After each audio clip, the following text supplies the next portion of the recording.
அறிவை அறிந்தோர் அன்பை மறவார், பொருளை அறிந்தோர் புகழை விரும்பார், கருவை அறிந்தோர் கடவுளை நாடார், குருவை அடைந்தறிந்தோர் குறையில்லாதார், சந்தேகமில்லாதார்.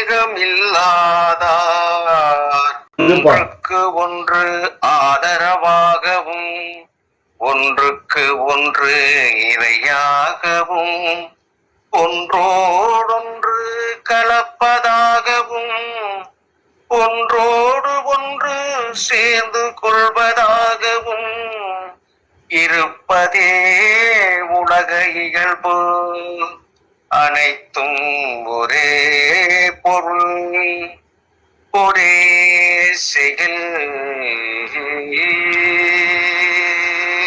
சில நாட்களுக்கு முன் மண்ணாக, 3 நாட்களுக்கு முன் புல்லாய் பூண்டாய் மரமாக, 2 நாட்களுக்கு முன் உயிரினங்களாக, நேற்று மாமிசம் பால் காய்கனி அறுசுவையாக, இன்று சிறிது நேரத்திற்கு முன் தண்ணீர் காற்று ஆகாயமாக, இப்போது நானாக இருக்கின்றேன்.